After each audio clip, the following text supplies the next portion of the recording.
guys, this is Jay Lethal, the Black Machismo, and woo, the Nature Boy, and you're listening to the Potsy and Tino Show.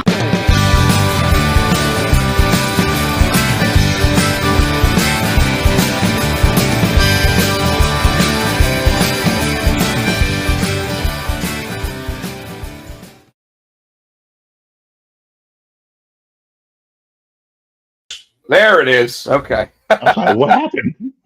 It just took longer. It might have more on the outro. Ladies and gentlemen, boys and girls, children of all ages, the Pots and Pans Network brings you the tag team champions of the world, the Road Dogg Tino Gray, the badass Rob Potsy Potchak, and that's right, the Old Age Outlaws. Are those prescription or just Blu-ray? What now? They're not prescription. Are those prescription? They're blue light. Though. You know, I don't have prescription glasses because I got told I don't need them, which I think is I actually asked the doctor if he was blind. So, but these actually do help clear some things on the screen up for me a little bit better. So I like wearing them. Helios is first. What's that? Mr. Helios said, hey, and he said first. He's the first one to comment or do anything, so he's proud of himself. Oh, Terrence. That's funny. Theme song is always brought to you by Adam's House Cats, called The Wrestling Song. It's available on iTunes for 99 cents. 99. You know, we always start with "What's up with you, Jones?" So you were starting to tell me, and I said, nope, hold it for the show. No, I told you I just hold it for the show because it's been a week. So Wednesday, I wake up to an email saying, hey, we want to talk to you. It's from my CEO of my company saying, hey, we want to talk to you about, the agency and your department, right? I'm They want to fire you. What the hell? Yeah. Well, when you get an email that's your CEO and the HR person is attached, is copied, and then the CEO's administrative assistant is copied, I'm like, the fuck? Well, hold on. There, I can tell you this: the administrative assistant probably wrote that email. No, the CEO wrote it. Oh, okay. The CEO, our CEO is very hands-on. No, she wrote it. But you started freaking out. And so I was like, oh shit, right? So I'm like, all right. So I said, yeah, we'll meet Thursday. I can meet you at 9, right? So she said, okay. So then they get that meeting. Then my team meeting was at noon that day, and found out that my direct boss, my supervisor, my manager of my department, put in this resignation. So I'm like, the hell is going on? So, so I kind of waited. So, just nervous. Got there Thursday So you did. Yeah, I thought they were closing I thought the department was going under, and I thought, I'm like, oh shit, I'm about to be unemployed. So went to the meeting, and they were like, let us know. He's like, well, your manager, he resigned. I'm like, mm-hmm.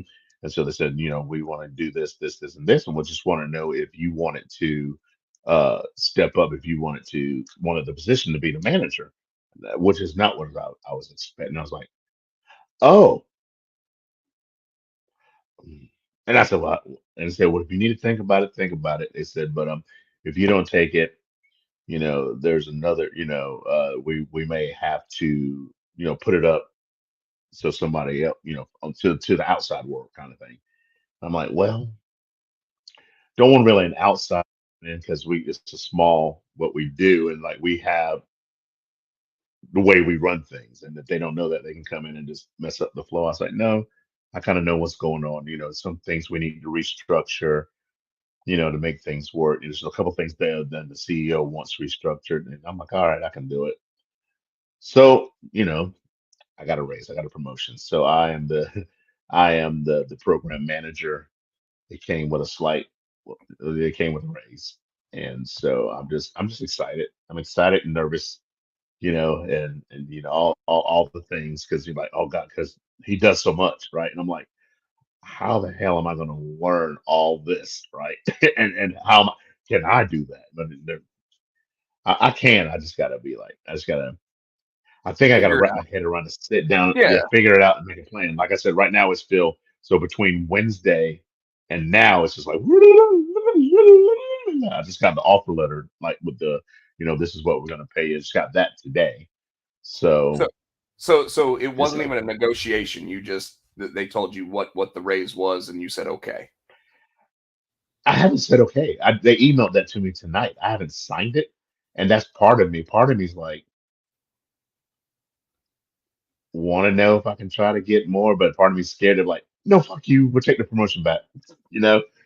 I mean, So I there don't. is the possibility of rescinding an offer, but in a lot of cases, I mean, they have to assume that you have an idea of what you think the rate should be for it Hmm. versus what they're offering. Now, their offer letter, um, like that's typically like they've already set what they're saying they're going to do. So I mean, like I always ask, so is this a negotiation? Because like this is what I think I'm worth, and if I'm putting in this many hours, this is what I want to be paid, especially in management. Um, Yeah, so yeah, it's I'm trying to take it apart. It's nonprofit, and I'm trying to take all that into account. But I'm like, I think I can. I was just the number I told you. I was expecting four more. I mean, you could still say, hey, I got the offer letter. I was expecting four more. You know, Hmm. um, uh, and then just be like, I hope everything's a negotiation. I'm not saying I don't want the job. I'm just saying that uh, uh, these are things that I took into consideration. Even say things like this is how much vacation time I accrue right now. Does that go up? Is there not just retirement, but is there anything that Hmm. goes along with the retirement package? All that type of stuff. Like if it stinks because oftentimes they're like, oh, he said okay to it, we're good, and then they send you the offer, and you're like, no, that's not how this works. Like I said, No, this is thing is because they were like we're getting looking at my looking they were looking at the job description and all the stuff I do, and that's how they I guess calculated the thing. So I might part of me is like I don't want to be like ungrateful, but part of me is like, we sure? well, and it isn't ungratefulness, but it is what's the position worth? Like Hmm. like if you have contact information for your previous manager, I would ask them what they were making and see if they're willing to tell you. Because if they are, then you might be able to sit there and say, hey, And two, and I know too, they probably were paying him X, and they're probably going to pay me less than they were paying him to try to save a little bit of money. Um, but nonprofits don't that's have to save the money. well, when we work with grants and all of the stuff we do, we works on grants and donations and things Yeah, like so that. they So so so they have a budget. So yeah, you so I'll ask, maybe I'll say, hey, is hey, I this was I was negotiable? curious, could we add another couple digits, like not digits, Yeah, but can we add like a yeah, couple numbers to that? yeah, What's the worst they can say? You say, "Hey, I really like to be making, $1,500 a week or whatever." All they can say yeah, is, "Well, this is what we post it for, and this is what we get." You know, yeah, like at my job, every job has a range.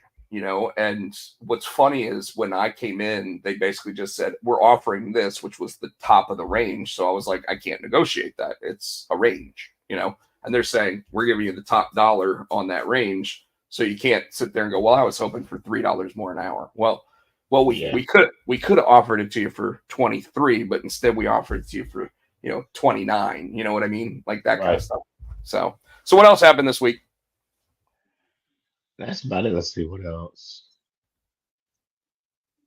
That's about. Oh, we went to the Panic. Was it the Panic Point thing last night in Youngsville? It's like the haunted like corn maze and haunted houses and things like that. I went with Nicole and a bunch of her teacher friends and a couple of the husbands, and we had a blast. It was fun. It was so much fun. Um, and that's about it. Like I said, the highlight was the promotion and waiting on the offer letter to see what they're going to pay me.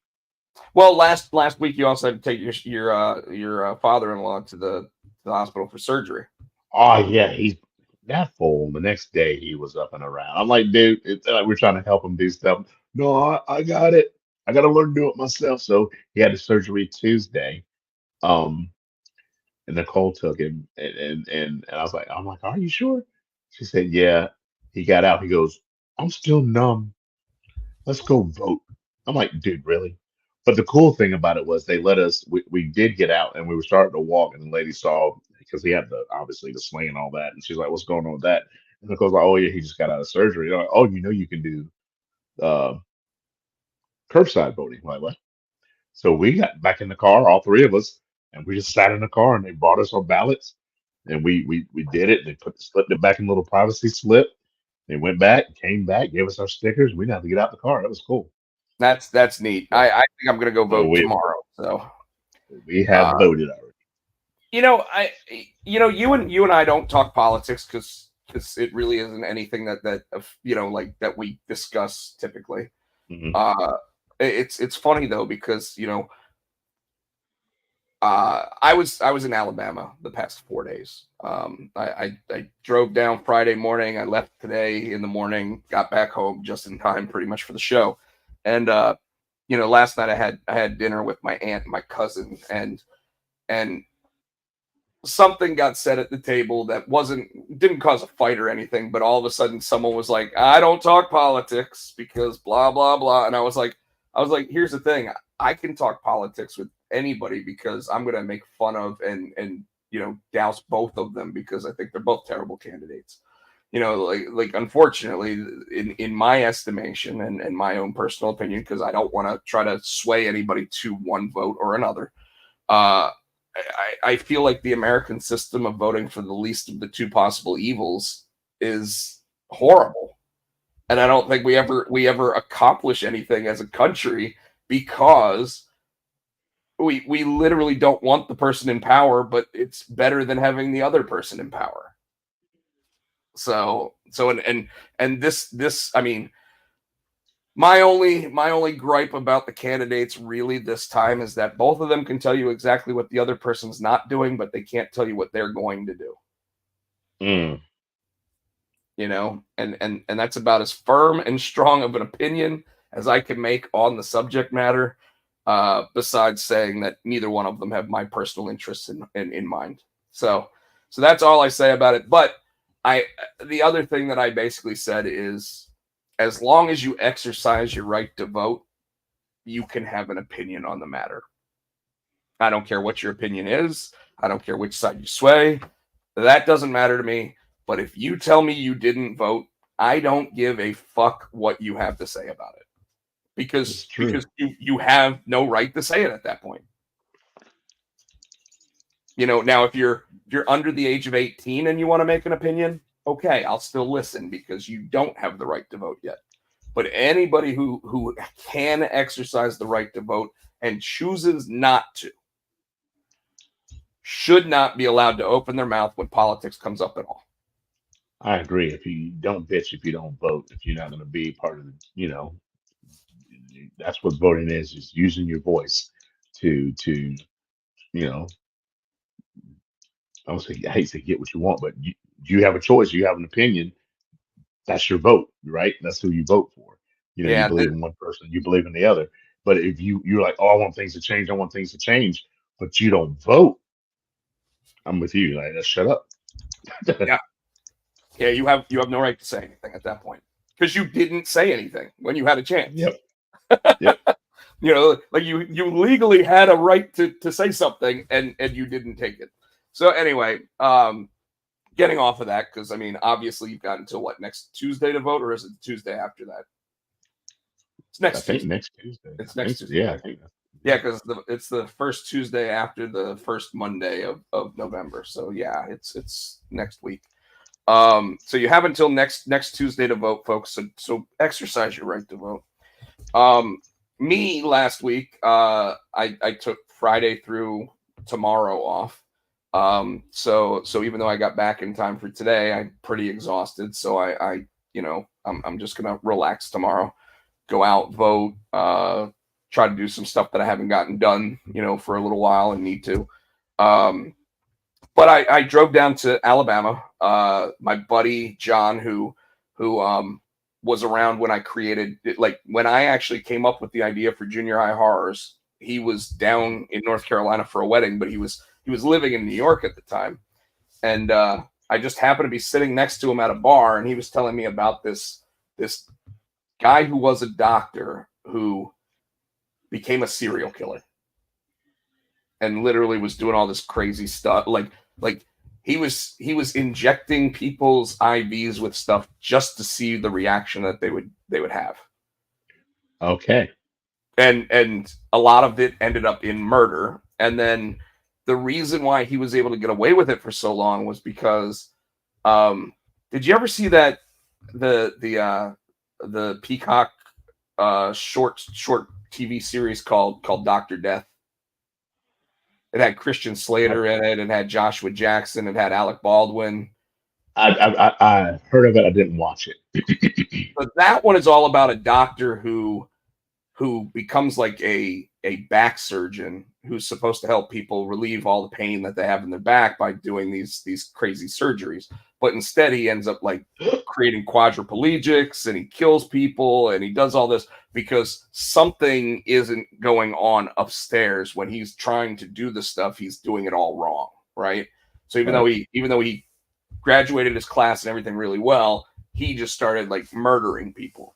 And the hospital systems all started doing these crazy things where he would threaten to sue them because they contracted him to do the work, and then they're trying to fire him because they're claiming he did it wrong, and he's claiming that something else always went wrong with it, right? Gotcha. So in Plano, Texas, he was basically able to keep moving around to different places because they kept giving him good recommendations. Well, same thing happened with this serial killer in New York for a while, where they would just release him from his contract, but give him a good recommendation, never suspending his medical license or anything, because it was more trouble than it was worth. Wow. Then the guy leaves the country when they finally know what he's doing, and probably kills thousands of other people because he's going over to third world countries, like with like the Peace Corps and stuff, and he's sitting there injecting all those people with shit. But being a serial killer, you know what happens? He wants credit for what he's doing, so he comes back to the States and gets caught. So, whole long story short with this, like, my buddy John had conversations with this guy, but he's sitting there telling me about it, and all of a sudden I just look at him that day and I go, what if Jason Voorhees was part of Charlie Brown? And he's like, what? And that's literally how I came up with Junior High Horrors. I came up with it while he was sitting there telling me that story. But so he retired from the New York City Police Department after 20 plus years, and he had gone to school in Alabama at the University of Alabama and said he always wanted season tickets for Alabama football. So he moved down to Alabama and bought season tickets for Alabama football, and had been asking me since he moved in last year, I think, hey, when are you coming down to watch a football game? So I finally drove down to watch a football game. Lucky me, I also have a first cousin, second cousin, and my aunt, my godmother actually all live like 40 minutes from him. So I was like, two birds, one stone, right? So Saturday, we get up at like 9 a.m. We drive down to Tuscaloosa from where we are, which is a little place called Chelsea, Alabama. Drive about an hour to get to Tuscaloosa to go to the Alabama football game. And it is, Tino, you remember Franklin Street on Halloween? Yes. Now take that and triple it. Oh my God. And it's literally like while you're walking down the streets, it's tents up and everything. Like it's like a bazaar. Wow. And That's cool. all this stuff's going on. Like if you try to go into a bar at 11 o'clock in the morning, you can get in there, but they're charging a $20 cover minimum to get into the place. Yeah. Really? Yeah. And it was 90 degrees outside, sun baking down on everything. And then I'm sure. And then you get into the stadium. The stadium seats 100,000 people, and I said to him, I'm like, so where's the elevator to get to where we're sitting? Because we're not sitting, like ground level. You gotta go up, like you go to a Hurricanes game, you take the stairs like 2 flights and you're good. Yeah. No, this has circle, not even stairs. It's just walkways, and there's like 6 of them that go straight up all the way to the very top of the place, right? But if you look at the photos I took, it literally looks like I'm sitting like 8 rows up, but I was sitting like 20 rows from the top. Oh wow. But yeah, it's so steep walking up the stairs because they want everybody to have the same view, that it's like like steps are Right. like this rather than this. So Alabama ended up winning the football game 34-0. There was an old woman sitting next to me who was just like, every time there was a penalty, she was like. Then there was another old woman like 3 rows behind me that you just kept hearing going, "Rat, you suck." Nice. It was great. Awesome. So did that. After that, he was like, "Hey, you want to go check out one of like the local bars? It's kind of, it's kind of like a hole in the wall. It's quaint, it's quiet, but they'll have all the football games on that are still playing. We can go there." Sure. This is like 6 o'clock in the evening after the football game's over, right? We're exhausted because we've been walking around since 10 o'clock in the morning. I've got 18,000 steps on my Fitbit at this point, so I've walked almost 9 miles already in the day. So we're watching the football game, and I'm like, do you have a drink list? He's driving. He's like, I'll have a beer, and I'm like, well, I'll probably, while I'm eating, I'll have 2 beers. I'll have a shot, whatever, and I'm looking, and Tino, I'm a bourbon guy. Right. Mm. Well, do you know the name of the one bourbon that I've been wanting to try for like the entire time I've been drinking bourbon? You told me, I've forgotten. Yeah. So it's called Pappy Van Winkle, and That was it. Yeah. and it's based on Rip Van Winkle, the guy that falls asleep for like 100 years or whatever. Yep. And they've got at least 4 different ones. They've got a 10-year, a 12-year, a 15-year, a 25-year, right? Well, I found the 15-year bottle in South Carolina because Shane and Michelle are also like, yeah, we'd love to get a bottle of Pappy. How much was the one that you found in South Carolina? Because they live right around the corner from there. So I walked into the liquor store just to see if they had one. They did. They had it in their glass case, all locked up, everything, probably laser, security in there. And right. And it's a $4,000 bottle, right? Yeah, for a 15-year bourbon. Well, the place that we went to had the 10-year bourbon, which is their lowest one, but I mean it's still a 10-year-old bottle of bourbon. But they had it, and they were like, like you could order it. So I was like, okay, how much? And they're like, oh, it's $50 for a shot. And I'm thinking, okay, it's a $1,000 bottle of whiskey, right? Right. So at $50 a shot, that's exactly what it would actually cost because it's a $1,000 bottle of whiskey. Oh my God. So and then she poured me almost a double. So I probably got like $90 worth of whiskey out of the $1,000 bottle. So of course I go and I see my aunt, my cousin, and I was like, yeah, last night I went out and I actually got to try Pappy Van Winkle, and my cousin's like, you son of a bitch. And I'm like, what? And he goes, I've been trying to get a bottle of that for years. And my cousin doesn't even drink. And he's like, I've been trying to get a bottle of that for years. And it's because, so he was the guy that got me into collecting comic books back in the day. In fact, he gave me 2 boxes of comics to bring up with me. They're still in my car because I didn't even feel like I was like, I'm too tired to get them out of the car right now. So I'll pull them out of the car tomorrow. But it's like, he's like, I've been looking, and the only way to get a bottle of that really, because if you want it at like retail cost, right? Because retail cost is like $175.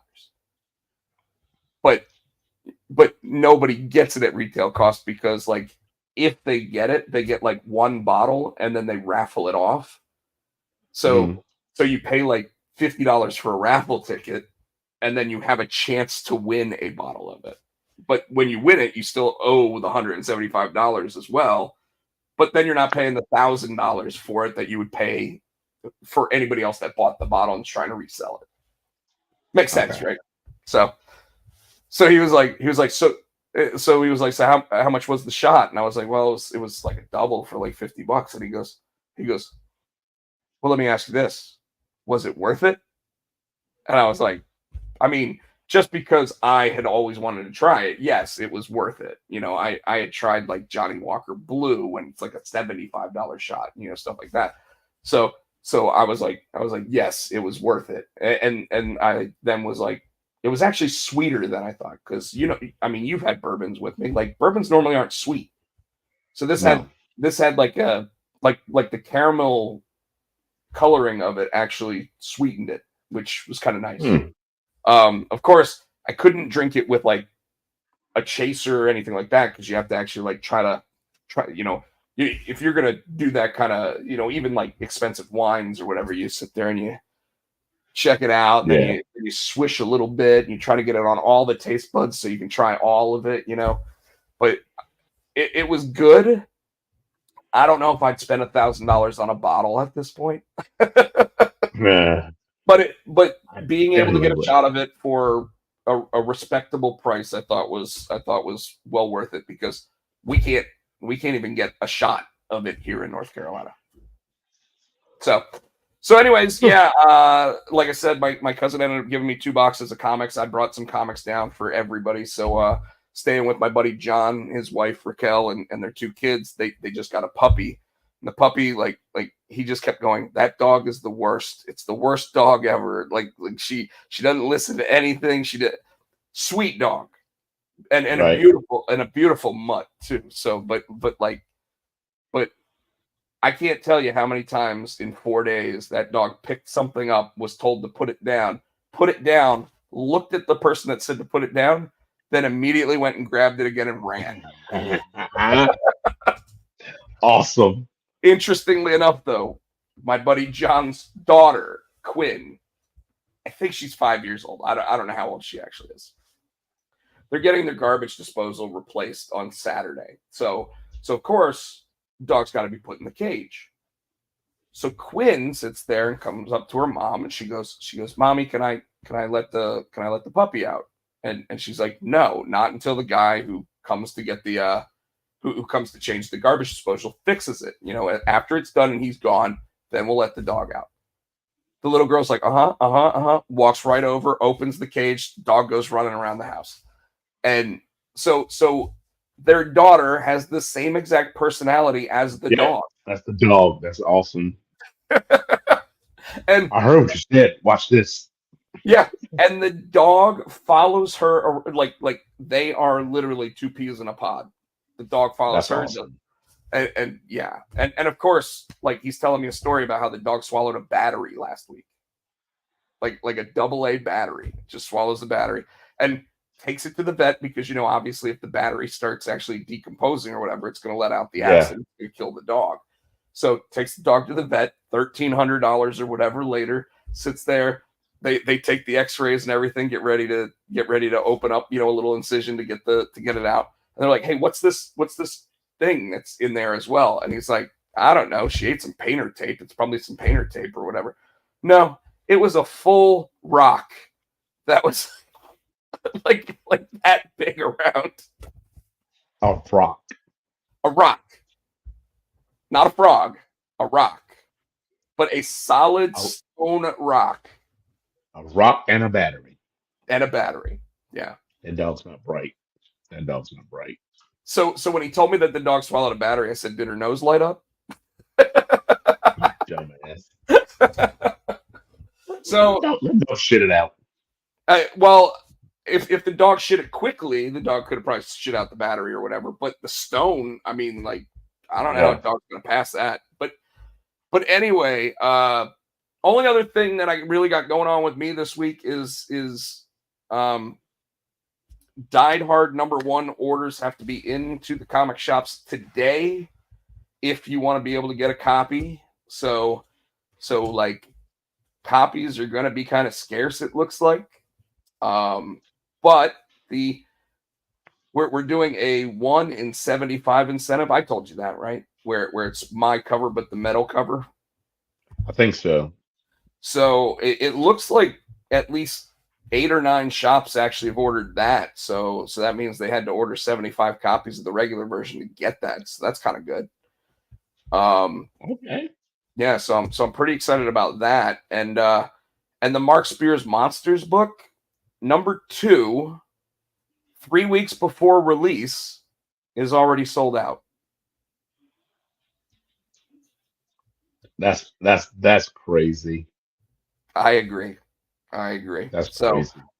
So that's what's going on with me right now. I got some comics to look at from my cousin. Probably need to change the bags and boards on them because they've probably been sitting in the same bags and boards for 30 years. But yeah, the drive down.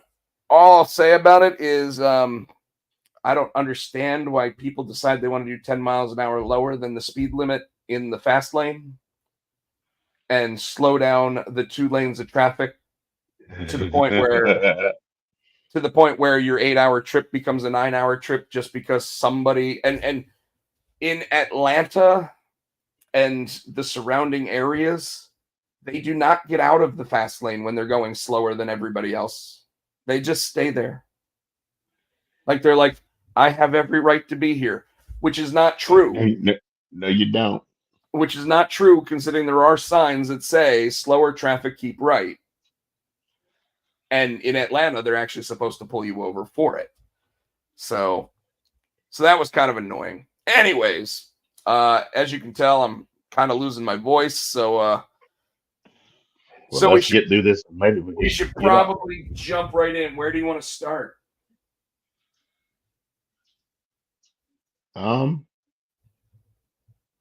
Let's go ahead and start with the SmackDown, I guess, because I'm trying to think anything happened worthwhile on Raw last week. Well, yes, something big did happen on Raw this past week, like really big, because Braun Breaker ended up retaking the Intercontinental. That was last week. They all so that was pretty important because it also leads to what happens next week on SmackDown, which WWE is already making spoilers for. It kind of led to what happened this week on SmackDown because they cost him a title, and then he cost the tag titles. Well, so you're going to have to explain that because I told you that I didn't get a chance to watch the last 15 minutes of SmackDown because we had to start the show. All right. So on Raw, we'll start there with Braun Breaker and Jey Uso. Jey had it well in hand, and I think that so. In order to put it in perspective, the SmackDown before, that's when Jey went and interrupted the Bloodline and was kind of talk shit to my boy Jacob Fatu, right? And told me, you looking at my face, and he said, next time I see you, it's not gonna be friendly, blah, blah, blah, blah, kind of threateningly, but he never came back at the end of SmackDown, which is weird. So fast forward to him defending his title against Braun Breaker, the Bloodline come down and they distract him and cost him his IC title. Right. And initially the way that they did that was they did the whole, we got our tickets, we get to get our front row seats. They go and they sit in the front row. Yeah, I hate when they do that too. It's like, we got our ticket, you guys are a part of the Rock. You guys can go backstage and come and go as you want. What? Oh, we got tickets. We're fans. No, you're not, bitch. You gotta come from the back. So they got. Well, I guess that's saying that they can't be kicked out because they. Yeah.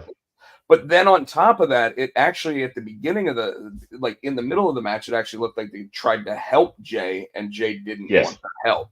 So then they turned on Jey at that point, and that's where the calamity started.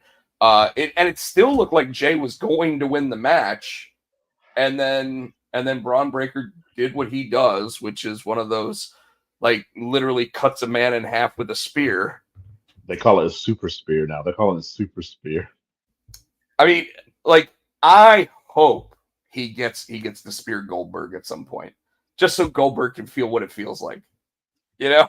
And they say he hits those ropes because he'll get that momentum. Like I said, he gets up to 23 miles an hour, so that's a Well, big boy coming at you that fast. we were talking about Scott Steiner's son too, because obviously Braun is Rick Steiner's son. Rick's son. But Scott Steiner's son as a tight end for whatever college he's at. It's the one that Deion Sanders used to coach at and doesn't coach there anymore. But I think it's Louisiana Tech or something like that. The kid's already doing sprints at like 22 miles an hour.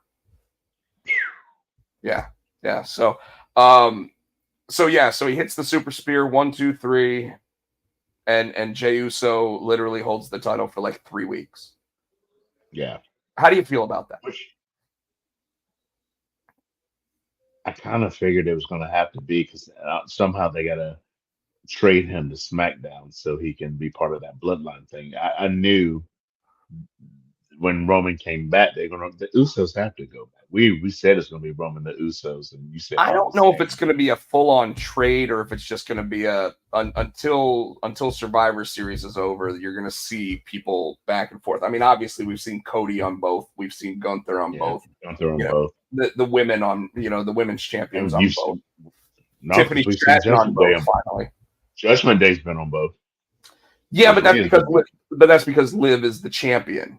So, I'm a little surprised they're not also doing the tag team champions versus the tag team champions because I think that would be kind of cool. Yeah. Oh, another thing I wanted to touch on too. We figured out who the Wyatt Six next victim is, or did we? So are they going? I know they're probably going after Miz, but do you think that the final judgment, whatever they're called, the final testament is going to be wrapped up in that as well? Well, I think that's actually who their next victim is supposed to be. I thought it was the Miz. Well, the Miz is just one person, though. That's what I'm saying, though. I think because he turned his back on his family to join, looks like the final judgment. So I think it's all going to be encompassed. Because when Uncle Howdy got in the ring, he was going after Miz, and Ellering pushed the Miz out the way, and that's why he got the mandible claw. Uncle Howdy was looking at Miz. I mean, possibly, but I almost think that it's going to be a classic Survivor Series match, 5-on-5 kind of thing. Oh, I see that. Yeah, probably. Yeah. But I think that it's meant to really be Karrion Kross's group versus their group. Although Karrion Kross's group really hasn't gotten over, so I don't, maybe that's why they're trying to put the. Maybe right that's why they're trying to put the Miz with him. Right now, he's got that old Sean O'Haire gimmick of the whole. I'm not telling you anything you shouldn't be telling yourself. Yeah. You remember that weird gimmick he had? I'm not telling you anything you don't already know. Yeah, exactly. So, and we've now got was it on Raw or on SmackDown that we got Tiffany Stratton actually talking about how she is going to cash in at Crown Jewel? It's I think it was it or is that another one of the spoilers from this week that for next week? It might have been. Because SmackDown is already taped for next week. So, all right. Did you get anything from any of the AEW shows this week? The only thing I got that is so they've got a couple of things happening, but I think the main thing, Private Party has talked the Young Bucks into giving them another tag team, and in order to do that, they said if we win, obviously we get the titles, but if we lose, we split up. And I find that interesting because Stokely had told them that Isaiah was the star of the team. Yeah. So I think that's how they're going to split them up and get him on a singles run. Yeah, I don't know if I like that. Well, I mean, he is the Shawn Michaels of that team. We always go to Shawn Michaels and Marty Jannetty. Well, okay.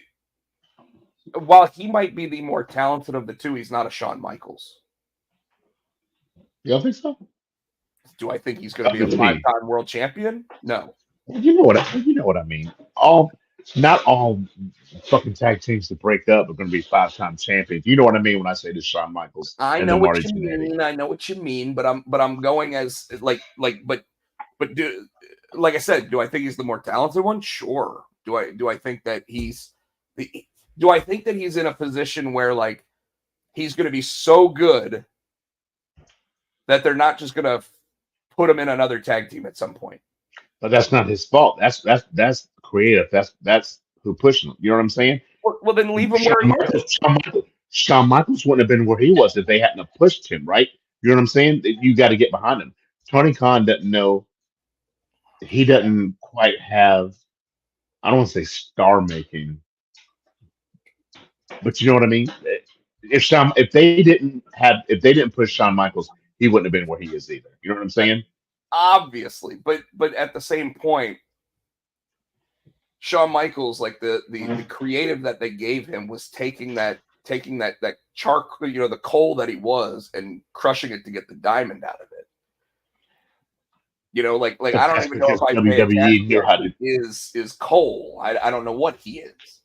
Do Because I? they haven't fleshed out his character. You know what I'm saying? They hadn't, and I see Well, what you're saying, but I'm saying it's because they haven't taken the time to my flesh out that character.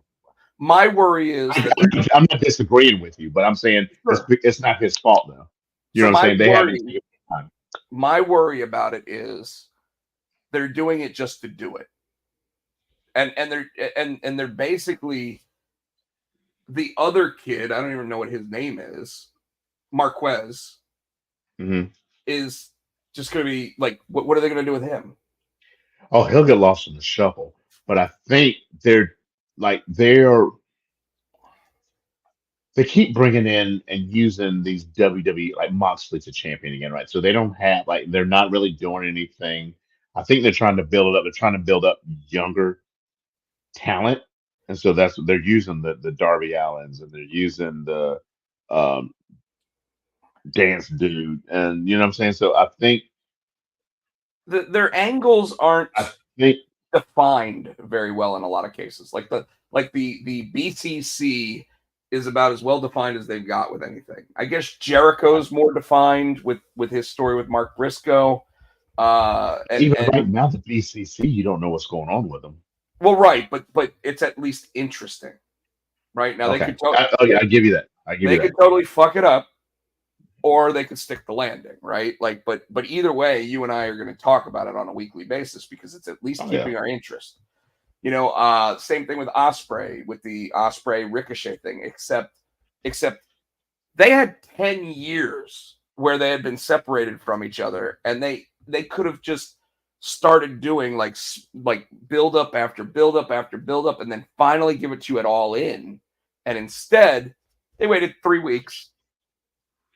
3 weeks, and sure, they didn't give us an ending, but they waited 3 weeks to give us the match. Yeah. Like that's literally someone going, now that I've got these two brand new toys that hate each other on their cartoon, I've got to smash them together. Ratings grab. But it wasn't. That's It what I didn't do thought. anything for the ratings.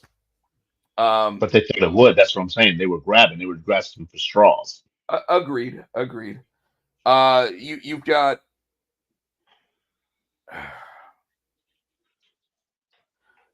You've got Jericho, who won his 9th In the championship way, but and I like that he considers it his 9th world championship, but Ring of Honor, it's almost like saying, like remember when WWE took Charlotte Flair's NXT championships and took them out of her overall number? You remember when they did yeah, that? Where all of a sudden they were like, she's a 12-time champion. No, she's a 9-time champion, or whatever, because they just were like, no. Where the NXT ones don't count towards the main roster world titles. Okay. yeah. But yet you can take your money in the bank and use it for it. Yeah. Um, Jericho. I don't know. what they're trying to do. I think he's I and I I, usually I he can doesn't tell you have what it this is. problem reinventing him. He doesn't have a problem reinventing himself, and right now, nothing's clicking. Well, I know I want to say I feel like I know why they put the championship on him for Ring of Honor. Because I Why? think now Tony Khan really is thinking he's in a position to try to get Ring of Honor its own TV show. So by having Jericho as the champion, it puts some cachet on the value of the brand. Whereas, Yeah, I think, unfortunately, I think well, but with Mark Briscoe's Briscoe, original ROH original. You know what I mean? That's like you get pissed off when they give WWE guys the AEW title, right? Because they need to that AEW needs to have one of their guys have the title, right? So I think an original ROH person, and maybe not Briscoe, but put it on Jay Lethal. Put it on, you know what I'm saying? Put it back on a Roddy Strong or Adam Cole, you know what I'm saying? But Jericho is them using this WWE name. Wow, I understand why, because he's probably more recognizable, but it's bastardizing it. You understand what I'm saying? yes and no, because like TNA would have folded years and years ago if Kurt Angle didn't come in, or Christian Cage didn't come in, or hell, Hulk Hogan didn't come in. Like they were building people, but Jeff Jarrett, who started the company, was like their first world champ. Well, actually, Ken Shamrock was their first world champion. Yeah, So and back then it was the NWA championship. So the championship itself had the cachet, and then they brought in a WWE guy even then to do it. yeah. Yeah. I So get why they do it. I just don't like it. well, I mean, it really is like in this situation, Ring of Honor. There's a couple reasons. One, you can't remember how Mark and Jay Briscoe ended up having heat because they had said some things about like the LGBTQA stuff. So all of a I sudden, think so. Yeah, that was when WWE couldn't sign them, and then all of a sudden, like AEW couldn't sign them for a really long time until all of a sudden they bought the Ring of Honor brand, and then they were hmm finally allowed to bring them in. So I mean, like, that's part of the reason I'm sure as to why Briscoe's not going to be a champion while you're trying to sell and get a TV show. But Jericho's the second biggest name that AEW has behind Moxley. And we can say that MJF is just as big. We can say Adam Cole's just as big. We can say Will Ospreay's just as big already. Truth is, the two names that are going to be able to sell product are the guy that was Dean Ambrose and Chris Jericho. yeah, yeah. I know this. I just don't like it. I don't agree with it. It's I it's shit. You and I are not disagreeing, but that's why it is what it is, Yeah. right? Uh, the only other things that I want to talk about is that apparently this week on Collision, we actually have a storyline building between Harley Cameron and Thunder Rosa.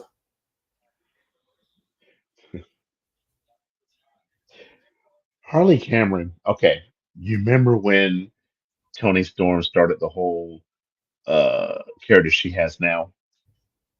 Harley Cameron is starting this this crazy thing, and I'm kind of digging it because it fits and it's funny and it's new and it fits her. And I think if they keep this up, they can push her, right? But this character and the interaction that she had this week with Thunder Rosa, where she turned around and she had painted her face like a cat, and Thunder Rosa said, "Oh, you're the toughest pussy cat I've ever seen," and then she did it, and she goes, "And you can face me unless you're a scaredy cat." I mean, that whole and then she's like, huh? And this her whole Harley Cameron is playing this part well. I can't. I'm excited to see if they keep this up to see how it Well, it can progresses. only go so far unless the wrestling actually matches. And I Like think it can because Thunder Rosa Cameron. I don't know if she wrestled before this. I'm sure she has like independence. she I has. think that I think that Thunder Rosa is one of those wrestlers who can wrestle with a broomstick and make a broomstick look good. I think she can work with Harley to make Harley look good and teach her things and kind of, help her. So I think you're right, but I don't think we've seen that from Thunder Rosa since she came back from injury. Right. So I'm worried about that too, because I'm gonna be real with you. Saraya, Monet, a lot of these women that they're bringing in, even Britt Baker recently, have not looked like as advertised, and that hurts your division, especially when we talk about the NXT PLE from Sunday night, and we talk about like when you actually think about like what a women's division can look like, because right now the main roster, you've got you do have really strong champions. I think Liv Morgan's a strong champion. I think Nia Jax has been a strong champion. I think Tiffany Stratton is great as the Money in the Bank holder, because you don't know what's going on in that whole thing. I'm going to move this over to a WWE thing real quick. I know that it says WWE PLE, but this is what we're going to talk about. Well, we're going to talk about the PLE too. So. Well, we are, but I actually have one for NXT PLE on here, so I'll just move it to that. How about that? Halloween happened, but all right, cool. But after like the top 5 names or so on the women's roster, on the main rosters, it like they're trying to push Candice LeRae now. They're trying to push some of the other people, like but Isla Dawn, her tag to Alba Fire, they're not being pushed anymore. You got Valkyrie's not being. Lyra Valkyrie isn't being pushed at all. The Chance and Carter are like jobbers. Io Sky Really pushed. Damage Control right now is like floundering. What's the other team? Zoe start that team with them, the collection. But they're at least doing something with them, Yeah. And now that Natalya re-signed, they've started looking like they're doing something with Natalya as well again. But when you think about it, like when you look at the NXT women's roster, just look at Halloween Havoc's card. You ended up having Fatal Attraction. Is that what they call them? Yes. So it's Fatal Attraction, which is Fallon Henley, JC Jane, and Jasmine, whatever her last name is. Yeah. She's the one that had the NIL contract with WWE. Oh, we lost you. Oh, there you are. You fell off screen for a second, but just when then you have God, I mean, like the women's division in NXT. You got Tatum Paxley, Wendy Chu. You got damn Lonnie Jordan, Lonnie Jordan. Yeah, and that's not even talking about this new level of what Jade. Well, that's this new level of what Julie, they're kind of calling, like not even the 4 horsewomen, but almost a 5 horsewomen, because you've got Zarya, who just got introduced, who has her first match on Tuesday. You've got Julia. You've got Julia Vaquer, I guess is how they're pronouncing it, Vaquer.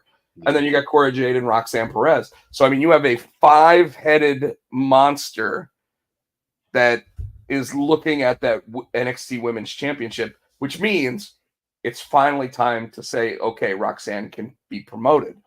Well, no. The new chick that just came in, Zarya. I think Zarya came after Fallon Henley, so I think she's going for the NXT that one first, because the other four are going for that main title. I think they're going to kind of.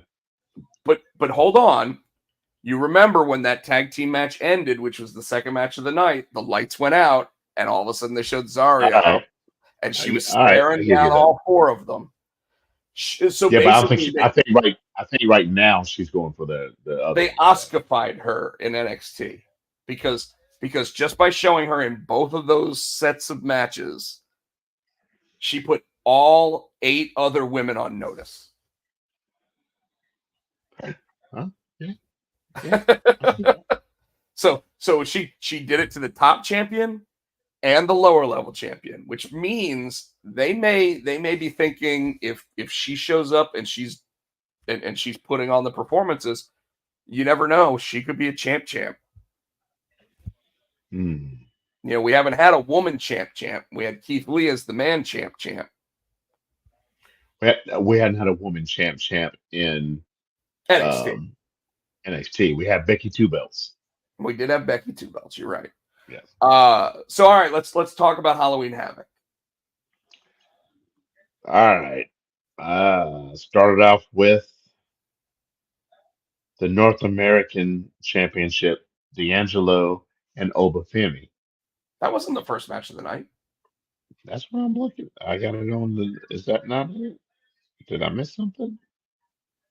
Oh wait, maybe it was the first match of the night. It was the first match of the night. Okay. It was. Okay. You and I talked about this a little off air. This match was meant to promote Obafemi to the next level. When I say the next level, I don't necessarily mean out of NXT. I think he'll be in NXT, but I think that Tuesday night we may. Well, they're going to hold him off a little bit. They're going to hold him off a little bit because we obviously have stuff we'll talk about at the end of the PLE. But it was definitely like those old conversations you heard where CM Punk was facing off against all three members of the Shield. And he was supposed to win, but he had to make Roman look good. And in this, Tony D'Angelo obviously needed the entire family to be able to beat Obafemi. Well, he was handling Obafemi, and I think when and I still think something's going on with Rizzo, because Rizzo came out. Obafemi once again tied D'Angelo or zip tied him to the ropes. He's going after Rizzo, and somehow D'Angelo snaps it, I guess, and he come and just And I'm going to spears tell you, him. I had never really found Rizzo all that attractive, but last night she was hot. Like hot. Now, I have a feeling, okay, so this whole feud between the two of them has been like Rocky 2. You talking about Obafemi and D'Angelo? Yeah, they've even Okay. like it's even been picked apart, like lines that they use, like where it's like, "I am scared," was literally a line from when he didn't want to face Apollo again because he was afraid he'd lose. Like, Okay. so it makes me wonder, and I hate to say this because I can only attribute it to one other thing. I have a feeling Rizzo's going to leave the family for Obafemi. Adrian didn't leave Rocky. No, but I think we're done with the Rocky story, and I think we're going into a different movie now. I almost thought that same thing, but I thought Rich Holland and Thea Hill. I mean, that could happen too, but I think what has to happen is something has to happen with Obafemi so that they can see whether or not he can be a babyface. They're cheering him already when he walks to the ring because he's going to have. They don't think they want to change him babyface because if they keep the belt on Trick and he does go against Oba, Trick's over as Trick's the face, so Oba would have to be heel in that. Well, not necessarily, but I the traditional way would obviously be what you're saying. All right, so D'Angelo wins. The spine buster that he used to put Obafemi through the table was nasty. The spin that he did to knock Obafemi through the ladder that destroyed the ladder was nasty. The whole match, I mean, It was. I almost feel like the match was more dangerous than the final match of the night. Yeah. So Yeah. So great job by the two of them again. Obafemi is can't miss, and Tony D'Angelo, you're absolutely right. He is a stud in the making. I do think that I am worried that his gimmick isn't going to do very well on the main roster. But one of the things that I've been hearing recently is that you might start seeing people that stay in NXT forever because people, when they go to the shows for NXT, are going to want to see specific people on the roster. Yeah. So like the Shawn Spears character, I don't necessarily think we're going to see him show up on SmackDown or Raw at any point now. I think he might just be an NXT guy. So And D'Angelo, he's the Dawn of NXT, so he may stay. I can see Oba going up. I can see Trick going up. Roxanne. You know, but Roxanne will go up. And I'll tell you right now, Vaquer and Julia, after they've put in their time in NXT, will be stars on the main roster. Like That's what Julia, we thought of Asuka too. What's that? That's what we thought about Asuka too. Well, Asuka is a star. She's a 5-time women's champion on the main roster. You know what I mean? They buried her though. You know, for a while there, she was like, that was Vince. She wasn't okay. That was Vince. Remember, Triple H is the one that hired her. That's true. So, you know, I wouldn't mind seeing repackaging of her. You know, like I really like that new face paint that she was doing with like the metallic look and everything.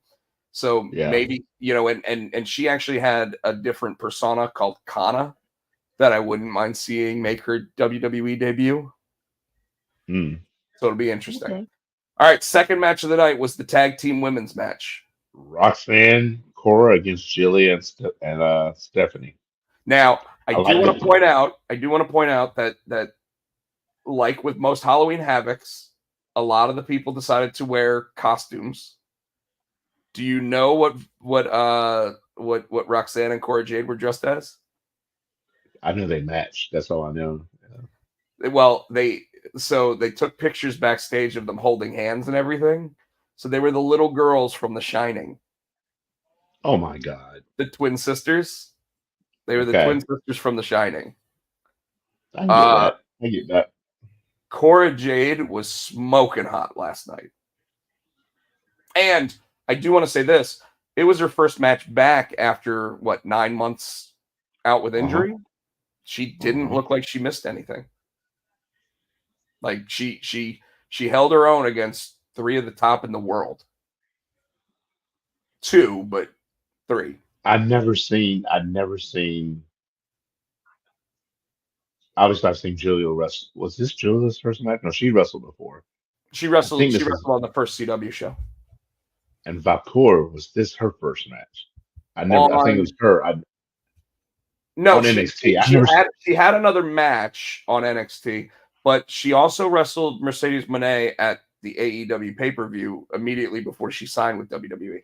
Which, by the way, don't know if you heard, Tony Khan has now put new stipulations in contracts for non-contracted workers who want to work at talked about that, show. yeah. What a bitch. What did you think of the match? The match was awesome. Like I said, I like the way that they, I guess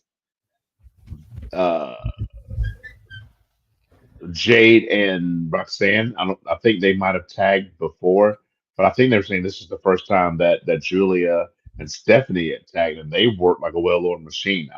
I like the styles and the different styles that they had, and they were both hard hitting. So the headbutts they were throwing were nasty. But Vaquer, I keep calling her Vaquer. So Stephanie Vaquer, she obviously was in CMLL, but she had worked Stardom shows before. So as far as I know, she did actually work some shows with Julia. I think it says that this is the first time they tagged. They said this is a dream tag team. Well, agreed, but when it comes to NXT, you and I both know that they can actually practice. And they get time to do that. So I don't think that's, and unfortunately, when Dave Meltzer decides he wants to get ratings for their matches, he sits there and says it looks over rehearsed. in a lot of cases. Now, these two obviously are professionals. They've been doing it for a while. So it's interesting to see how they've actually come up, especially when you put them against people that obviously Roxanne Perez was trained by Booker T, and Cora Jade actually came up through the PC. So you have really, really regular, WWE style twosome, and then you've got two people that are literally coming in like a month and a half ago and going, what do I do? And there's a language barrier on it. So for what they were able to accomplish last night with language barriers and everything else, phenomenal. Impressive. Uh, Also, and, want to say after. Go ahead. well, I was just going to say, and the end of the match ended with something that hadn't happened since February of this year, which was Roxanne actually losing a match. Yes. So I think that's going to have some repercussions. I think it was Valkyra who pinned her, if I'm not mistaken. Yeah, Vaquer pinned her, and it's Valkyra. I think at some point that's actually going to cause issues between her and Julia. Oh yeah. So I do want to state before we go to the next match, it was an interesting backstage segment. So in NXT, we know that Lexis King he's got his title match with Dempsey for that title. He's looking for a corner man. William Regal said, "I'll be your corner man." He said, "Oh, consider it a favor. You can repay me later." Well, he also said sometimes the apple doesn't fall far from the tree. I think so Regal turns on him right in the middle of the match and goes with Dempsey. So you think he's going to side with his son? That's exactly what I think is going to happen, and I could be totally wrong. And I wouldn't be surprised if William Regal actually asked for a match with his son so that he could actually retire with an actual match in the ring against his own son. That would be cool. It would be. I don't know if Regal, physically can actually do it anymore because he was talking about having really bad health problems for a while. Yeah. Ambulance match. Chase and Holland. I love the video package for this, leading up to it, basically saying how Ridge has basically been destroying everybody from Chase U, and then finally the guy who needs to stand up to him is Andre Chase. And what you think of Andre Chase's costume? The Freddy Krueger costume. Yeah, it's pretty cool. The sweater was kind of cool. What you think of the match? I thought the match was pretty hard hitting, and I thought that Chase held his own. I did too. Wow. I felt like the ending. I didn't think Rich was going to win that. Well, I thought he was going to get his they did their job, right? Yeah. So he just squashed all the Chase U. So you know what I mean? I thought that he would come back and get redemption for Chase U. And so where does that kind of? Because obviously he's leaving that storyline because what happens later on. You know what I mean? So that kind of just what's up Chase U now? It was definitely an end of that story, and they also said, "What does this mean? The end for Chase U?" At the end of it. Now, obviously, that could have just been Vic Joseph saying it because he's dead because he's in the ambulance, but it might be time to end that gimmick. It will not succeed on the main roster. It does fine in NXT, and I could even see them bringing in the college kids that they're training as the next student for it. Or do you think that that's the end of his Chase U thing, and they're looking to move him somewhere to the main roster and repackaging him? You know what I mean? I would almost think that when you finally see him again, he might be a different version of Chase. That's what I'm saying. So you think it'll still be at NXT, or you think they're going to move him to the main roster? Right now, I don't know how much appeal he'd have to the main roster.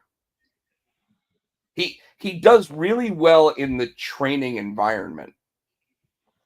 Hmm. Because obviously being a school character, it fits that. We saw how over he was when we were actually at that one PLE. But that's because he's from here, around here, so that's what that was. So I mean, like, the only other spot that I think he'd be pretty good would be with American Made, like as their manager, like him not as a wrestler. Well, they kind of got that would take a and Chad Gable's kind of manager slash leader slash, you know what I mean? Well, see, that's where I think that he needs to stop being the manager slash and just be like the heavy. Although Got it. obviously the real heavy in that group is one of the Creed brothers, the one that does the bowling ball like off the top rope. Brutus. Yeah, Brutus. I thought you were gonna say Ivy. I mean, she really is the muscle in that group. She So, probably can lift more weight than the rest of them. oh, I would not doubt that. So, side note, I didn't get to see the preview show, but apparently it was like continuing through the whole night because after this match, they go to LaGreca and Bully Ray, and Ridge comes back, and Bully Ray says something like, "All right, that's twice." He says Yeah. you did it during the pre-show, so I didn't see what happened during the pre-show. Did you hear or So do you know what? I know you hate when I do this, but I'm going to give some background to the whole thing. Shawn Michaels was on Busted Open like Monday the week before to talk about the final NXT before Halloween Havoc and talk about Halloween Havoc. Because they were in Hershey, Pennsylvania, he invited Bully Ray or Bubba Ray when he's in WWE's Bubba Ray, because he's a Hall of Famer, and he's like, hey, we'll give you backstage access, we'll let you do whatever you want. And then of course LaGreca on the show is sitting there, he's like, well, what about me? I started Busted Open, and he's like, yeah, you come too. And so for the rest of the week, LaGreca talks about how he bought a ticket to the show, and his ticket's like the last row of the entire thing. Wow, that's funny. And Bubba's sitting there all week long, sitting there going, well, did you call Shawn and ask if you can come with me? And because I'm getting backstage access. And LaGreca's like, oh yeah, I'm just going to call Shawn Michaels, the greatest wrestler of all time, and ask him if I can go backstage at a WWE event. And he's like, well, Dave, if you don't ask, you're never gonna get told yes. And he's like, well, can't you just ask for me? I mean, you're the WWE Hall of Fame. So that started the whole thing of like there was like a storyline already brewing, right? As soon as I saw them on TV, and I didn't see the initial thing, but what ended up happening was Ridge Holland came out and he was basically saying that he was going to destroy Andre Chase and he was going to start looking at bigger things. And it was while LaGreca and Bubba Ray were actually talking, and when they were on their show this morning, Bubba Ray actually was talking about how like he goes, we were guests. I'm a Hall of Famer. This guy was just trying to get a rub off of me, right? And he's still trying to play up like there's not an angle going on, because he's like and I don't like what he did because he actually said Shawn called him up and said, hey, I really don't like what Ridge did. I really don't like what you did to come back at the end of the night. And we'll talk about that in a couple minutes. But you have a standing open invitation if you want to show up Tuesday and actually like get something off your chest. So of course they've now worked it into the storyline that Bubba Ray Dudley is going to show up, probably set up a tag team match at the ECW arena, because they're doing that not Tuesday next week, but Wednesday next week on CW, which means they're going up against Dynamite. Oh shit, Dynamite better come correct. Well, how much you want to bet Dynamite sits there and goes, we're finally going to tell who the person behind Moxley's thing is, like. But anyway, but the Ridge thing, basically Bubba Ray was like, you disrespected me once. This is the second time you did it. Don't let it happen again. and Ridge said something, but he didn't have the mic up to his face. Did you see LaGreca's face the whole time? He was LaGreca scared thought as he was shit. going to get speared through. He was scared as shit. He really was. And I don't think that was fake. I don't think I'm sure they told LaGreca what to expect, but they didn't tell him what was going to get said or how it was going to get heated. And so something happened, and now there's something brewing from it. Okay. I just hope we get a Devon. We get a Devon appearance. Can't hear you. I was talking to Matthew. I That's why I know. muted it. I know. Next match is the Women's North American Championship Gauntlet. Kalani Jordan versus Fatal Influence. Now, something that I liked about it, something that I didn't like about it. It's the same thing. The fact that they let Fatal Influence, I called them Fatal Attraction earlier, Fatal Influence, the fact that they let them pick the stipulation, and then instead of spinning the wheel, they just said what the stipulation was kind of genius. No, the gauntlet match was not on there. Because they actually talked about how it wasn't on there, and Booker T was like, that's why it's genius, Vic. That's why it's genius.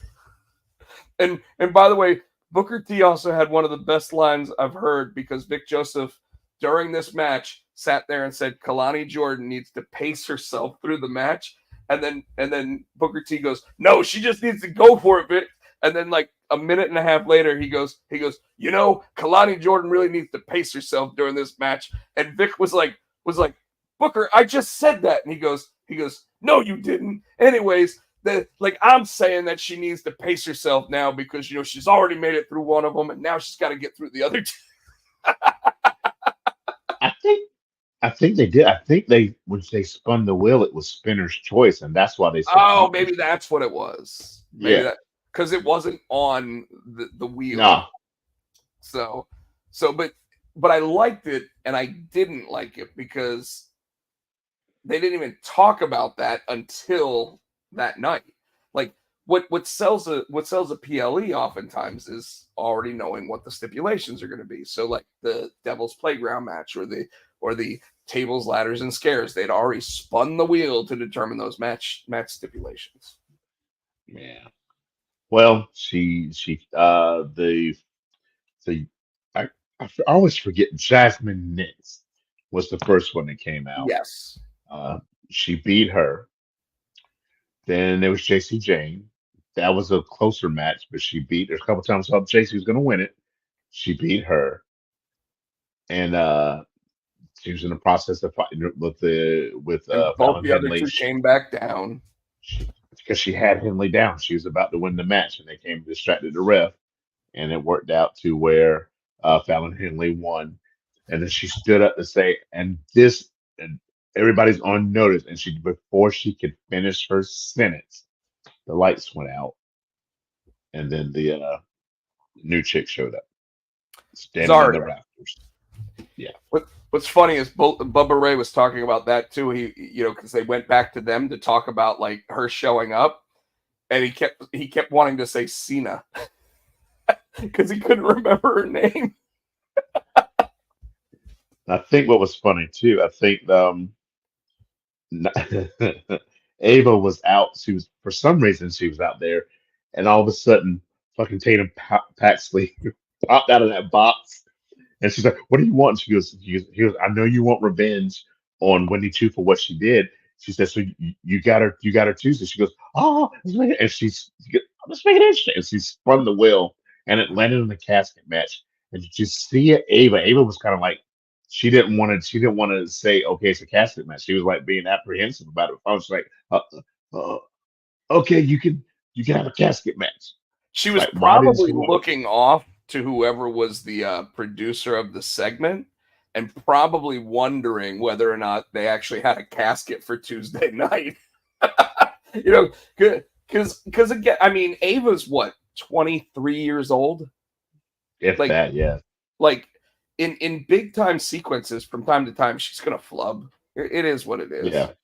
I mean, heck, her cousin does Nia Jax all the time, right? So I think there's two. I don't know if that was part of it. She was kind of supposed to be freaked out by Tatum, or what I'm saying, she's like, I don't know if I Tatum want to was book that acting match. really weird. You know what makes it really funny is like while I was thinking about the Devil's Playground match and everything, I was like, when was the last time that WWE actually did a casket match? And then they like while I'm watching it, they announced the casket match, and I'm like, oh shit. Like now I wasn't watching it live or anything, so like when I was watching it, I was but I was literally like I didn't read any of the stuff like saying how the matches went or anything. I wanted to be like pleasantly surprised by it. But I was like, when was the last time they actually did a casket match? And then boom, casket match. And I'm like, oh, cool. So again, Then finally, losing my voice. So well, this is good. This is the last match. Championship, Devil's Playground. Excuse me. Um, Ethan Page and Trick Willie.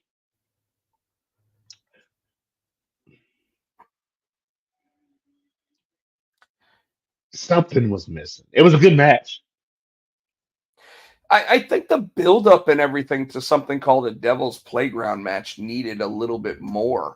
You know, like even Ethan's promo saying I'm going to take you to the Devil's Playground, which means I'm taking you to my playground. And he was still the same character. Like, yeah, I think that's it. He wasn't. He wasn't more. I was expecting more vicious. I don't know what I was expecting, but it was just the same Ethan Page. If you say that you're gonna get the devil in me, I'm expecting more. And it was I just the guess same you and Ethan Page. I watching WWE for so long, you know, like the person that really sells that idea of the Devil's Playground is Mick Foley because he can go from being Dude Love to sitting there or Mankind pulling the mask off, opening up the shirt, and you suddenly have Cactus Jack, and you're like, oh shit, this really is a Devil's Playground now. Or even like a split, even like, okay, you got Finn Balor, or if you get the Demon, that's your ass. That kind of thing. You have Bray Wyatt, you got the Yeah, Fiend, that's your ass, kind of thing. And I'm not saying that he needs to have a mask or anything like that, but a different kind of persona. Like a switch. this felt like to me like Ethan Page was the Randy Orton before he faced Mick Foley. You know what I mean? Like, yeah, I'll make you bleed, Foley. I'll do this to you. I'll do this, and then he's never like he can sit there and say, "Yeah, I've been doing this for 17 years," but we've never seen him do any of the stuff that he was trying to say. Not to mention when he's out there, he's wearing like business casual attire, and he's wearing glasses. Like, take the glasses off, sit there and like cut yourself across across the cheek or something, let the blood drip down a little bit, and say, Yes, this doesn't bother me. yes, You know? yes. Something to make me think, okay, you might be a little crazy. You might, it didn't. So I think that's why it didn't work for me. I didn't believe it. Unfortunately. And I think Ethan did everything that they told him to do, because obviously it was a produced segment, produced match. But I think that where it faltered was the fact that like he stood in the same place. He didn't even pace. He didn't sit there and start like acting a little bit like on edge, you know? And then of course when Trick Williams talked back to him, Trick Williams was like, yeah, whatever, kid. I'm obviously the champion. You've never beaten me. Like, I don't have any worry about this match. And I think that hurt it too. And the match was fine for what it was, but it literally looked like two guys that got told, hey, go out there and have a false count anywhere match. And a false count anywhere in standard WWE fashion. The only thing that we really got was because Ethan was sitting there saying, I'm going to make you taste your own blood. He did that. He busted him up, open in the mouth. But even Trick didn't really make it look like he was internally injured or anything else like the commentary was trying to say. So it Mhm. the match. It didn't click. What's up? It didn't click. Like it didn't. Yeah, it didn't have that. Like if something's called the Devil's Playground, Yeah. why not put it in a Hell in a Cell with with Weapons. weapons? Like there was that. Like the clock was it the clock orange whatever they used to do in Clockwork Orange TNA. match in TNA, but they Yeah. also had the Ambrose Asylum. Yeah. You know, like Yeah. call it an asylum match or something where there's weapons inside a cage and you could just Yeah. pull one off and hit somebody with, like, Yeah. or have the match really end somewhere in Hershey, Pennsylvania. Like I know that the fans want to see the finish of the match, but what if the match actually started like at Hershey Park? And then all of a sudden, like they're like going on rides and stuff and hitting each other, and then finally like bring it back. Or even a Devil's Playground. Fucking give me shit. Give me an Inferno match if you're gonna do a Devil's Playground. So, Well, setting somebody on fire, they really got to watch what they're doing. Especially since both guys are wearing trunks. yeah, that's true. You All know, right. so I So don't know. what did you grade? Just curiosity. What did you grade this The whole overall? show Yeah, probably a solid B. I'm with you there. Bleacher Report gave it a D plus. That's funny. There was a lot of good in the PLE. Hmm. Like they gave the championship match a B plus. They gave what they give Tony D'Angelo and the Obafemi? hold on, I'm going backwards. So they Oh, gave the okay. Kalani match that the gauntlet they gave a B. Um, Okay, so far the whole show should just be a B or a B they plus. gave the they gave the ambulance match a D. Really? They gave the women's the Roxanne match a B minus, Okay. and the D'Angelo they gave the D'Angelo match a D plus. Well, okay. I'm gonna try to defend their D plus on that only because same thing I said to you was that it was a match where they really wanted Obafemi to look strong, but they didn't want to take the title off of D'Angelo. And the only way to do that was to have all that interference.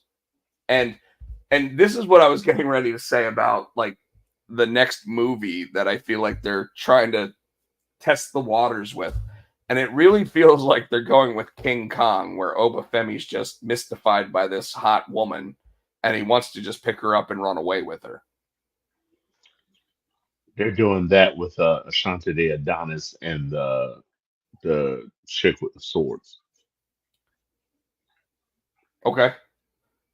I think they're I trying know to who you're like I know who you're talking about. I remember. he's infatuated with her, so I think they're doing. But Obafemi definitely has some sort of weird infatuation with Rizzo. Well, he said that women belong in the kitchen, and he was doing all that shit too. So Yeah, which by the way is what's keeping him a heel. yeah, So all right. Couple other things I want to talk about before we do predictions. Have you seen what's going on with Samantha Urban since leaving the WWE? no, I'm pulling up the pay-per-view All right. prediction thing. No, I So haven't Samantha done. Urban is getting trolled pretty hard by people because they said, uh, how can you leave the WWE? Now you're just going to show up in AEW. We know that your husband's there, blah, blah, blah. And Samantha Urban has sat there and said, you guys don't understand. I hated announcing. I didn't Oh, want to be really? an announcer. I did it because it was supposed to be a step in the door and allow me to broaden my horizons from there. People then took that as She hates it. She never wanted to do it. She doesn't want to be there, blah, blah, blah. Like all these horrible things. And she never said any of that.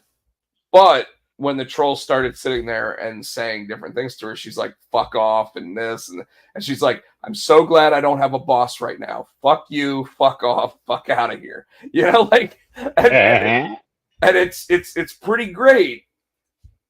And all I can think as someone who is a creative is that if one of my properties, projects, whatever, made it to being a movie, right? Right. If it made it to become a movie, I'm sure there's going to be people sitting there saying, Rob, you sold out. Well, how am I supposed to handle that? How am I supposed to take that? How am I supposed to react? You know what I mean? Like, this is a woman who literally says, I did it because I wanted to be there with the love of my life. I wanted to work, but I wanted to be a manager. I wanted to be a commentator. I wanted to be these other things.